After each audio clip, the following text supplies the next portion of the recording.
of the evil one. And Lord, even as we're gathered here, we ask that you protect us from malicious intentions of spirits and even of people. And we pray that the same protection may be upon our loved ones who are not here with us right now. Lord, let your protective mantle be over our heads. Sumisilong po kami sa inyong kapangyarihan, sa inyong awa at sa inyong habag. Mangusap po kayo. Marapatin yung tungtungan ng inyong paang, inyong lingkod. Maitaas namin ang inyong pangalan at kami naman, Panginoon, tumanggap na yung pagpapala. Kayo po ang maging tagapagsalita. Gamitin niyo lang po ang inyong lingkod. Dalangin namin ito, may pasalamat sa pangalan ng Panginoong Jesus. Amen. Ang Panginoon po ay nagturo sa kanyang mga disipulo ng napakamaraming mahalagang bagay. Sa katunayan, kung meron lang tayong kaunting panahon na nalalabi para pag-aralan ng Biblia, napakagandang pag-aralan ng 3 chapters na Matthew 5, 6, and 7. Yung pong tinatawag na Sermon on the Mount. Akala po ng marami ay napakaraming tagapakinig ng Panginoon noon na nagsalita siya sa bundok at napakaraming angaw-angaw na taong nakikinig. Subalit malinaw po ang sinabi sa Scripture, maraming tao ang ginawa ng Panginoon, inipon niya yung kanyang mga disipulo at sa isang sulok ay tinuruan niya. Sa makatuwid, ang primary audience ng Sermon on the Mount were the disciples of the Lord themselves. Hindi mga unbelievers, hindi mga kung sino lang, kundi mga disciples. At dahil dyan, mahalaga po na tisiya sa atin tayong nagsasabing Kristiyano na tayo, meron na tayong maturity, meron na tayong position sometimes in the church. Ano po ba ang sinasabi ng Panginoon tungkol sa pag-aalala? Matthew 5, 1-2, Now when he saw the crowds, he went up on a mountainside and sat down. His disciples came to him, and he began to teach them. Matthew 6, 25-27, Therefore I tell you, do not worry about your life, what you will eat or drink, or about your body, what you will wear. Is not life more important than food, and the body more important than clothes? Look at the birds of the air. They do not sow or reap or store away in barns, and yet your heavenly Father feeds them. Are you not much more valuable than they? Who of you, by worrying, can add a single hour to his life? Mahalaga po mga turo. Gusto natin matandaan, maunawaan at makita ang salita ng Diyos. What is the teaching here? Do not worry about your life. Do not worry about your existence, your survival. Don't worry about the very basics. Huwag daw pong mag-alala. Huwag matakot. Huwag lagi nang magkaroon ng agam-agam tungkol sa ating buhay. Anong kakainin ko? May kakainin pa ba ako? Anong iinumin natin? Nauubos na daw yata ang fresh water supply ng planeta. Paano kaya? Lumipat na sa Canada dahil marami dong mga lakes. O sa Antarctica dahil maraming yelong pwede pang tunawin. Masyadong maraming alalahanin ng mga tao ngayon. Sabi ni Lord, do not worry about what to eat or drink. This is the very core of survival. Because the Lord says, life is more important than food. Life is more important than just survival. Now, don't get this wrong. Hindi sinasabi ni Lord na do not think about what to eat, do not think about provision, that do not plan about it. Ang sabi niya, do not worry. Because when you worry, you will be robbed of many happiness and many joys in life. And there is so much more to life. Sinasabi ni Lord, yung buhay, mas marami pang mahalagang bagay kaysa kung anong kakainin. Kumakain lang ang tao para huwag mamatay. Nagdadamit siya para huwag ginawin o para huwag siyang malantad. Pero ang buhay ay lampas pa sa mga anong kakainin at anong isusuot. At ano pa pong sabi niya? Do not worry about your body. What you will wear. So dati basics, food. Very basic yung food Although iba gusto nilang isama yung clothing sa basic needs. Pero ang totoo, food talaga. Kasi nung si Adan at si Eva ay nilikha, binigyan sila ng pagkain, pero wala naman silang damit. Hindi nila kailangan yun nung wala pa silang malisya. At maganda pa ang klima ng planeta, hindi pa nasisira ang nature, kaya hindi nila kailangan ng protection. But then secondarily, you need clothing. So, iba't ibang level ng need ang sinabi ni Lord dito, the very basic, and then the secondary, or the second most basic. But He says, your body is much more valuable than what it wears, than what you put on it. At ano po ang logic? Ano ang rason, ano ang katwiran kung bakit sinasabi ng Panginoon na huwag pag-alala kung anong kakainin at dadamtin? Because God feeds and God takes care of the birds. God takes care of creation, and therefore God will take care of you.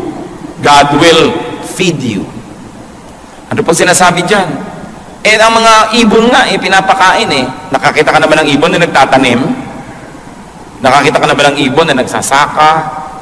Pero, ibon yan. Kahit na mamera lang yan at natitira-tirador, nababaril-baril, hindi maaaring, hindi inaalagaan yan ng Diyos. Ikaw pa, tao ka. Yun ang logic. Iba yung alam, iba yung pinaniniwalaan ng salita ng Diyos, iba yung pinanghahawakan, at iba yung nagkakaroon tuloy ng kapayapaan dahil nagtitiwala tayo sa salita ng Diyos. We are not here to educate one another on the words of God. Most of these things we already know. But we are here to continue to ask God to help us understand it so we can live by the words of God. Dahil ang sabi ni Lord kay Satan, man does not live by bread alone, but by every word that comes from the mouth of God. Na ang tunay nating pagkain, ang tunay nating ikalalakas, ikalulusog, ay yung salita ng Diyos. Salita na hindi lang nadidinig, hindi na may memorya, kundi salita na nagkakaroon ng buhay kung ating ipinamumuhay. What else is the logic? One, that God will take care of us. Second, that worrying cannot extend life. Hindi naman nadadagdagan talaga yung haba ng buhay kung mapag-alala tayo, umiiksi pa nga. Hindi naman nadadagdagan ng kasiyahan kung mapag-alala tayo, nababawasan pa nga. Matthew 6:28-30. And why do you worry about clothes? See how the lilies of the field grow. They do not labor or spin. Yet I tell you that not even Solomon in all his splendor was dressed like one of these. If that is how God clothes the grass of the field, which is here today and tomorrow is thrown into the fire, will He not much more clothe you, O you of little faith? Napakalinaw naman. Bakit nga nag-aalala tungkol sa isang dadamit? Tingnan nyo ang mga bulaklak, ang mga damo na namumulaklak sa parang, hindi naman sila naghahabi ng tela, hindi sila nagdidisenyo, nagbuburda, hindi sila nag-paint ng mga tela. Pero tingnan mo kung paano sila damtan ng Diyos. Kahit si Solomon, na pagkarangya-rangya ng mga isinuot, hindi man lamang nadaig ni Solomon ang mga bulaklak na nilikha ng Diyos. At sabi niya, kung yung mga bulaklak lang at damo-damo, buhay na buhay ngayon pero bukas ay lanta na at susunugin na. Pinag-iisipan pa ng Diyos na damitan ng magandang kulay, magandang disenyo. Ikaw pa ba na mahaba ang buhay? Ikaw pa ba na may panghabang panahon? Ikaw pa ba na nilikha sa wangis ng Diyos? At ikaw pa ba na dahilan kung bakit ang anak ng Diyos ay namatay sa krus ng Kalbaryo? Ikaw pa kaya ang hindi damitan? So, Jesus says, don't worry about these things. Because worrying cannot make one look beautiful. Sa katunayan, nakakapagpapangit pa nga yung pagpapaalala. Kaya nakikita niyo po yung mga lalaking magandang mag-alaga ng kanilang mga may bahay. Aba, magagandang mga may bahay. Para mga sariwang-sariwang ubas. Pero pag ang may bahay ay mukhang pasas, ang sisihin nyo yung asawa. Hindi mo yata inaalagaan ng puri. Hindi mo yata inaalagaan na magtiwala siya at huwag siya mag-alala. Kung wala ka, kaya ayan, nagkanda, tuyot-tuyot na. Pero ang tao pag inaalagaan, gumaganda. Ang napakalakas mo magpapangit pag-aalala. Kaya sabi ng Panginoon, huwag kayong mag-alala. Kaya po kung minsan merong tao, hindi mo naman kilala, sasabihin ba, siguro sister o brother natin yan. Bakit? Kasi mukhang Christian eh. Ano ba itsura ng Christian? Tingnan nyo nga katabi nyo. Ano nga ba itsura ng Kristiyano? Yung bang meron kang hindi maipaliwanag na ningning ng kanyang mata, payapa ang kanyang loob, kahit siguro wala siyang pera, kahit may sakit din siya, pero dahil sa pagtitiwala sa Diyos, kitang-kita mo na matining ang loob. Napakahalaga na nakikita sa ating mukha yun. Subalit ang pag-aalala, inaagaw yan sa atin. It is God who gives beauty. It is not what we wear. Although it helps. Pero hindi kayang takpan ng damit o make-up ng isang malungkot na puso. Hindi kayang ikubli ng kahit anong maskara ang mapait na kalooban ng isang tao. Kaya ang mahalaga, magtiwala sa Diyos, lumapit sa Diyos. At ano pa po ang sinasabi ng Panginoon diyan? That God will take care of you, that God will feed you, and that God will in fact clothe you. That God will make you presentable, beautiful, handsome, and that worrying accomplishes nothing. Matthew 6:31 to 32. So do not worry, saying, what shall we eat? Or what shall we drink? Or what shall we wear? For pagans, nasa na? For pagans run after all these things, and your heavenly Father knows that you need them. Sabi niya, huwag kayong mag-alala sa mga bagay na yan. Because worrying is for godless people. Sabi niya, this is for pagans. Ang pag-alala, hindi bagay sa mga anak ng Diyos. Bagay lang ito sa mga pagano na hindi nakakakilala sa totoong Diyos. Bagay lang ito sa mga tao na tumatawag sa mga Diyos-Diyosan. Bagay lang ito sa mga tao na hindi kilala ang kanilang Diyos. Pero sabi, kung anak kayo ng Diyos, hindi bagay sa inyo ang mag-alala. Parang wala naman kayo Diyos. Parang wala tayong Ama sa langit. Parang wala tayong tagapagligtas. Parang walang banal na espiritu na umaalo sa ating mga lumbay, na sumasama sa ating mga pag-iisa. Kaya ang anak ng Diyos ay talagang hindi nag-iisa kahit kailanman, sapagkat ang Diyos ay tumatahanan sa ating puso, hindi lang doon sa templo sa Israel, hindi lang sa mga templong gawa ng kamay, kundi sa puso ng mananampalataya. Kaya sabi, bakit ka mag-aalala? Nakita niyo po ang pinakamalaking redemption plan, ang pinakamalaking rescue plan in all human history, in all cosmic history, that God became a man to save us from sin. Ideya ba natin yon? Tayo ba ang nagsabi sa Diyos na, Diyos, magkatawang tao naman kayo, akuin niyo lahat ng aking mga kasalanan, akuin niyo lahat ng aking mga kakulangan, at yung lahat ng kaparusahang dapat kong tanggapin, pakitanggap niyo nga, at pagkatapos sa matanggap niyo yon, pakibigay niyo sa akin na inyong kabanalan, para kami ang maging banal, at kayong maparusahan, para kami maligtas. Bayaran niyo nga lahat ng utang namin. Ideya ba natin yan? Hindi. Yan po ay pakana ng Diyos. Ideya ng Diyos. At kung ang Diyos ay nag-isip na siya ay magkakatawang tao para bayaran ang ating mga kasalanan, kailangan pa ba natin siyang himukin na maging mabuti? Kailangan pa ba natin siyang himukin na magbigay ng pagkain, magbigay ng mga kailangan natin? Eh kung ang kanyang buhay ay ibinigay na niya sa atin. Kaya napakasimpleng bagay ito. Hindi na natin na hinahangad na magkaroon pa tayo ng napaka-sophisticated na pag-aaral ngayon. Balikan lang natin kung ano yung simple, unawain ito, namnamin at ipamuhay, at napakalaki ng bigat na mawawala na ating mga dala-dala araw-araw, mga alalahanin, mga pag-iisip. What are the steps to freedom from worry? Salamat na lamang at hindi lang sinabi ng Panginoon na huwag kayong mag-alala, tapos tinigilan na niya. Itinuro niya kung paano masusunod ang kanyang utos na huwag mag-alala. Sapagkat utos din ang ibinigay niya. Matthew 6:33 to 34. But seek first His kingdom and His righteousness, and all these things will be given to you as well. Hindi naman pala niya binabaliwala yung damit. Baka magdatingan kayo next week, walang suot. Hindi naman niya binabaliwala yung kumain tayo ng masarap at magplano ng mga kakainin. Ang sinasabi niya, hindi ka nabubuhay para mag-alala tungkol sa mga bagay na yan. Problema ko yan eh. Ako ang Diyos, ako ang Creator, ako ang Provider. Ang problemahin mo, eto. Unahin mo ang kaharian ng Diyos at ang kanyang katuwiran. Yan ang atupagin mo sa buhay. At pag inatupag mo yan, sabi niya, lahat itong inaalala mo, idadagdag ko lang yan sa iyo. Dagdag lang yan eh. Hindi yan ang mahalaga. Icing lang yan. Hindi yan ang tunay. Sabi niya, bakit mo inaalala ang pagkain? Ba't inaalala mong iinumin? Kaya mo mag-create ng pagkain? Kahit kaya mong magtanim ng buto, ikaw ba ang nagpapatubo dyan, nagpapalabas ng ugat ng mga dahon? Ikaw ba ang sinasabi mong ganito ang mangyayari? Bakit ang mga buto, pare-parehong lupa ang tinamnan? Dadagdag niya sa iyo. Verse 34, therefore, kaya merong therefore eh, do not worry about tomorrow, for tomorrow will worry about itself.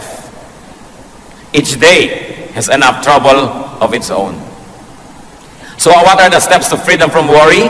First is to prioritize God's kingdom. Unahin ang kanyang kaharian.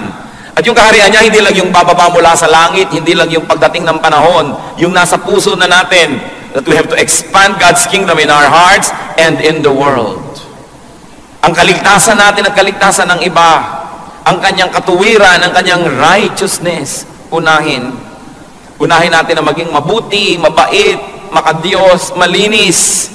Yun ang unahin natin. Kasi yung iba, inuuna nila na magkapera, magkaroon ng isusuot, magkaroon ng kakainin, kaya ang kaluluwa ibinebenta kay Satanas. Di bali na magkasala ako, mandadaya ako, magnanakaw ako kasi kailangan kong kumain, kasi kailangan ko magkadamit, kasi kailangan ko ng pambayad sa kuryente, sa tubig, tuition fee ng mga bata, etc. etc. May sakit ang nanay ko, sa mga agaw ako ng cellphone, ng may cellphone. Sabi ni Lord, lahat ng bagay na kailangan nyo, kaya kong ibigay. Ang gawin nyo, pumwesto kayo doon sa lugar na dadaanan ng pagpapala ko. At yung lugar na yon, yung lugar ng kabanalan, lugar ng pagiging makadiyos. At pag doon ka lumagay, ang Diyos ang may problema kung paano kanya bibigyan ng iyong kailangan. Eh yung iba sa paghahanap nila ng kanilang mga kailangan sa buhay, lalong lumalayo sa Diyos. Kaya lalong nagkakalubog-lubog, lalong nagkakawindang-windang ang buhay, at lalong napapahamak. Sabi ni Lord, gusto nyo ng mga kailangan nyo sa buhay? Akong nakakapagbigay niyan. Pag gusto ko magbigay, hindi ako kailangan pilitin. At kung ayaw ko, hindi rin ako napipilit na magbigay. Eh bakit hindi mo ko bigyan ng kasiyahan? Pag tayo nabubuhay ng ayon sa wangis ng Diyos, kasi tayo ginawa sa wangis niya, nilikha sa wangis niya, nasisiyahan siya. At kung nasisiyahan ba ang Diyos, napakahirap para sa Kanya na mag-blow out. Napakahirap pa sa Kanya na magbigay ng mga gusto niyang ibigay sa atin. Kaya ang dapat nating unahin, masiyahan ang Diyos sa ating pag-iisip, pananalita at pamumuhay. At pagkatapos, siya ang may problema kung paano tayo papakanin. Parang mga anak, pinag-aaral ka ng magulang mo, ang problemahin mo, mag-aaral kang mabuti, ipasa mo ang iyong mga subjects, huwag kang mag-drugs, huwag kang mag-premarital sex, huwag kang nobyo-nobyo agad ang inaasikaso. Yun ang problemahin mo. At yung magulang mo naman, ang namang problema na, ipangbabayad mo sa school, kakainin mo, ibabayad sa kuryente na ginagamit mo sa mga ilaw mo sa bahay. Kasi mayroon tayong ganong role. Ang role ng Ama is to provide for us. Ang role natin, sumunod. Sumunod. Bigyan siya ng kasiyahan. At sabi, all these things will be added unto you.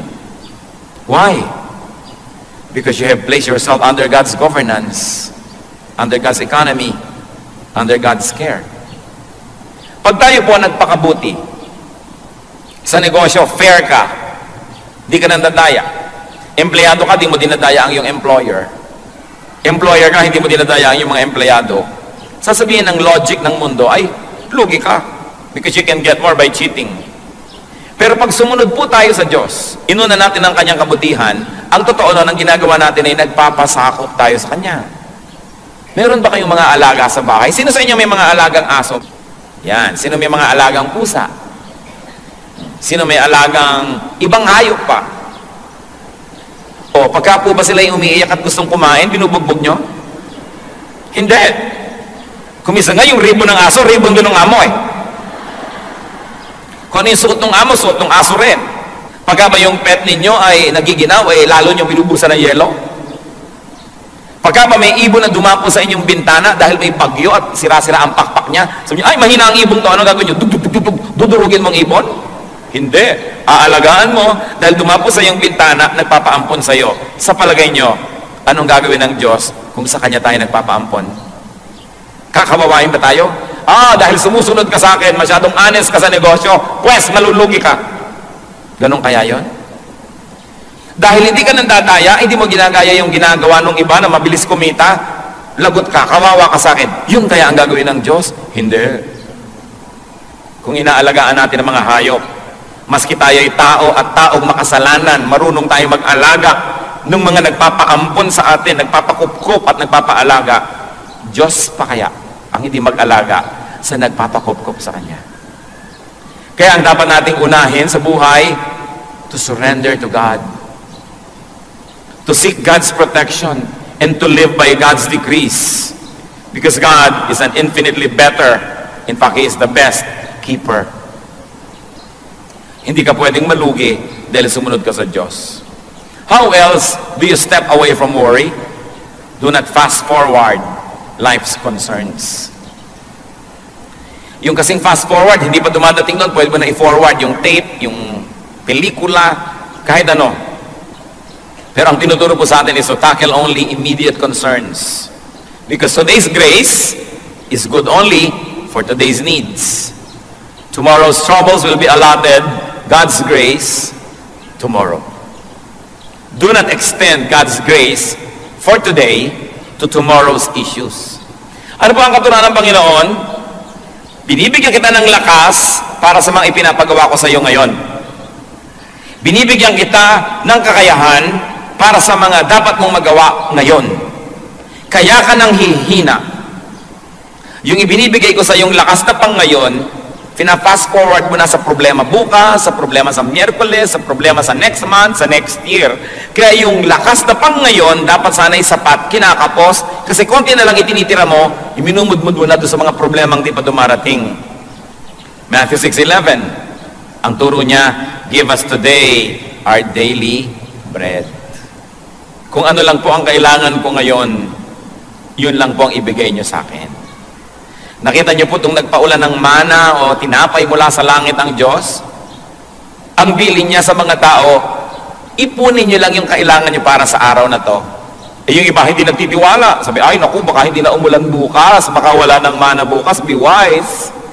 So ang ginawa nila, nag-ipon sila ng higit sa kanilang kailangan. Nakita nila, biglang inuod, nabulok. At sabi ng Diyos, o bakit may mga nabubulok na mga mana sa inyong mga tent? Eh kasi kumuha kami ng pambukas eh. Di ba sabi ko na nga, kunin nyo lang yung pang ngayon, eh paano kung bukas, wala kayo dyan? Actually, maraming tao ganun ngayon ang trato sa Diyos. They spend today's energies for tomorrow's worries. Therefore, it is not enough for tomorrow's worries because it has to share with today's needs. And today's needs don't get enough energy because it shares with tomorrow's needs. Lamentations 3:22-23. Because of the Lord's great love, we are not consumed. For His compassions never fail. They are new every morning. Great is your faithfulness. Sabi, hindi tayo nalilipol, hindi tayo nauubos dahil sa pag-ibig ng Diyos na di nagmamaliw. Ang kanyang pag-ibig ay bago ng bago, araw-araw. Kung tayo po'y lagi mag-aalala, ano mangyayari sa atin? Magiging duwag tayo. Hindi natin magagawa ang mga ipinagagawa sa atin ng Diyos. Paliliitin natin ang paliliitin ng ating ginagawa. Sigon lamang at bagay lamang doon sa maliit na ating pananaw at sa maliit na pananampalataya. Pero kung tayo maduduwag at magtitipid ng magtitipid, yun na lang ang titignan nyo. Sayang ba nagastahan na ang salita ng Diyos ay ipamalita at madinig, hindi lang dito sa loob, kundi pati sa labas? I don't think. Hindi lang tayo naglalagay ng magagandang gamit para tayo maging maginhawa. Kahit po kailan na hindi tayo nagkulang sa pagtuturo at pagbibigay at pag-share ng ating mga itinuturo sa atin ng Diyos sa kapwa natin mga pastor, ang ating mga kaliwanagan seminars na ginagawa natin for non-day by day people. Ang ministry ng kaloob para sa ating bansa at sa mga ibang maraming worship team sa Pilipinas. Hindi po tayo tumalikod dyan. Sabay-sabay. Dahil ang Diyos, sinabi niya, seek first His kingdom and His righteousness, and all this will be added to you. Ang mahalaga lang po, hindi tayo nagiging makasarili at hindi tayo nalilibang at nalalasing sapagkat alam natin, malaki ang Diyos natin. Hindi ipaghihirap ng Diyos ang malalaki nating mga proyekto kung ang puso natin ay nakasisiya sa Kanya. Kaya ano pong ginawa natin over these years? We focus on building God's kingdom, on teaching and living in God's righteousness. We spend money airing radio programs across the nations, 2 national stations, several regional stations. Tinutustusan po natin buwan-buwan, madinig ng mga listeners ang mga programa natin. Wala namang mga commercial yan. Wala namang mga, sasabihin mo, hinihingan mo yung mga nakikinig, kundi sila nagkukusang loob at tumutulong. Pero lahat po yan nangyayari because we share God's goodness with us, with the whole body of the Lord, and with our own nation. Kaya kung mag-aalala tayo lagi, paano ba yan? Baka hindi pwede, wala tayong pera, wala tayong budget. Liliit ng liliit ang ating mga pananaw. Liliit ng liliit ang ating mga hakbang at mga pagtatangka. Samantalang sa tulong ng Diyos, ang mga anak niya at ang kanyang iglesia dapat lumago ng lumago ng lumago. dapat tayo magtiwala. At alam niyo po, ang ating church maraming nagagawa dahil kayo ay nagtitiwala sa Panginoon. Dahil kayo matapat sa pagbibigay sa mga pangangailangan ng iglesia. Dahil kayo ay nakakakita na mainam na magtanim para sa paglago ng kaharian ng Diyos. And over the years, God added all the funds, all the people very especially, and all the things. Meron bang himala? Meron. Tayo ang isang patunay ng himala ng Diyos. Tingnan ninyo ang inyong paligid. Pinaghihimalaan tayo ng Diyos ng madalas. Ang ating mga pangangailangan, ang paggaling ng ating mga karamdaman, ang pagpayapa ng magugulo nating mga kalooban, ang pagkakasundo ng mga pamilya, ang pagkakaroon natin ng paglilingkod sa Diyos, laging may himala. At ang mahalaga, kasama tayo sa himala na yon. Sa pag-aaral po ng mga salitang ito, napakahalaga nating limiin. The Lord did not say, do not think or plan. Ang sabi niya, do not worry. So it's good to think, it's good to plan, but not to the point of worrying. Plan, but do not worry, especially about results. You do not plant a seed and dig it to see if it's growing. Just keep planting and trust the God of harvests who will make it grow. James 4:13-15. Now listen, you who say, today or tomorrow we will go to this city or that city. Spend a year there, carry on business, and make money. Why? You do not even know what will happen tomorrow. What is your life? You are a mist that appears for a little while and then vanishes. Instead, you ought to say, if it is the Lord's will, we will live and do this or that. Huwag daw po tayo maging pangahas at mayabang na sabihin, itong plano natin, pamatayin naman yan 1 taon, kaya tuloy siya ay parang halos igupo ng kanyang mga numbers. Pero kung ngayon, binibigyan ka ng Panginoon ng gamot mo para ngayon, magpasalamat ka, magpakabuti ka, gawin mong tapat, at bukas, nandun uli ang Diyos. Huwag mag-alala. Bagamat mabuti magplano, mabuti na nag-iisip, subalit matapos mag-isipan at planuhin, ipasa Diyos, at huwag alalahanin. Gawin lang ang pinakakayang gawin, do what is best, and leave the rest up to God. Dapat din naman kasi may plano. Sabi sa Luke 14:28, suppose one of you wants to build a tower. Will he not first sit down and estimate the cost to see if he has enough money to complete it? So God is not against planning. But God says, don't worry. Life is more important than food. Life is more important than livelihood. Marami pong tao may hanap buhay. Dapat naman. Pero yan ay paghahanap lang ng ikakabuhay. Huwag mabuhay para maghanap. Huwag mabuhay lang para maghanap buhay. Dapat naghahanap buhay tayo para tayo may kainin, para may isuot. At kung may lakas na ang ating katawan, may damit ng ating katawan, naghahanap na tayo ng magagawa para sa kaharian ng Diyos. Kasi tayo nabubuhay para palawakin ang kaharian ng Diyos. Hindi tayo nabubuhay para maghanap buhay. Naghahanap buhay tayo para tayo may kitain at para tayo may maitulong sa gawain ng Panginoon. Pero hindi tayo nabubuhay para lang maghanap buhay. The Christian's life must revolve around God, around God's kingdom and God's righteousness. Therefore, the Christian's life must revolve around the church. Why? Because Colossians 1:18 says, Christ is the head of his body, the church. If the body of Christ is the church, then the church is the highest institution. The church is the most important institution. Therefore, our lives must be dedicated to the works, to the needs, and to the expansion of the church. If you believe that Christ is the head of the church and that He loves the church. Ang pagiging Kristiyano po hindi lang panglinggo. Kailangan umiinog ang buhay natin sa church ng Panginoon. Sandali lang tayo sa mundo, nakikiraan lang tayo rito. Ang tunay nating sasapitin ay ang presensya ng Panginoon. At marapat lang na pag humarap tayo sa Kanya, meron tayong maisulit at maialay sa Kanyang paanan ang ating mga paglilingkod, ang mga nagawa natin. Bunsod na rin at tulong na rin ang mga ibinigay niya sa atin. Maghanap buhay para may kainin at damitin at para makapaghandog sa Diyos. Subalit kung hanap buhay lang ang ginagawa natin at wala nang iba, hindi tayo nilikha ng Diyos para maghanap buhay. Nilikha niya tayo, ano sabi sa Bible? To do the good works that He has prepared in advance for us to do. Bawat isang tao may itinakda ang Panginoon. Ito ang mga dapat mangyari sa kanyang lifetime. Ito ang mga dapat niyang matupad. Ito ang dapat na makamit. Kaya tingnan po natin anong kalooban ng Diyos para sa atin. Kaya habang tayo naghahanap buhay, nag-aaral, meron tayong mga pamilyang inaalagaan, meron tayong mga hobbies, meron tayong mga pinagkakaabalahan, we must be free enough to serve. And we must be free enough to have a ministry. Because we were created by God for good works, which He prepared in advance for us to do.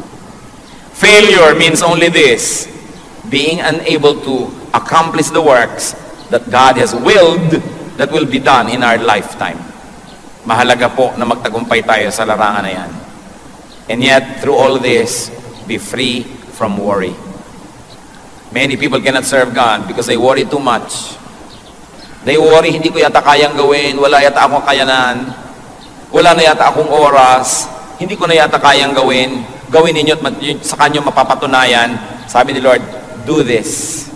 And all the things you think about will be added unto you. Revelations 22 verse 12 is clear. Ang sabi ng Panginoon sa kanyang pagharap sa mga taong humarap sa kanya sa huling paghuhukom, I will give to everyone according to what he has done. Kailangan kainin ninyo para lumabas doon sa buhok. Napakahalagang isipin, palusugin ang katawan. Gusto ko po kayong i-challenge mga kapatid, i-review nyo ang inyong family budget at personal budget, lalo yung mga yapis. Gaano kalaking pera ang napupunta sa load, sa mga text na yan, at gaano karami yung napupunta sa loob ng ating katawan na pinalulusog natin, pinalalakas natin ang ating katawan. Many people kill themselves to have money. And when they have money, they spend it all just to get well. Kaya ang mahalaga, unahin ang lusog ng katawan. But remember, the Lord did not say neglect your looks. He just said, do not worry about appearances more than you worry about righteousness or what's inside.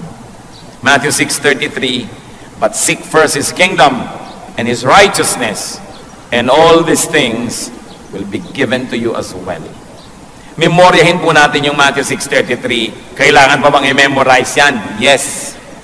Matthew 6:33. Practice nga kayo, sige, pumikit kayo, huwag niyo munang basahin.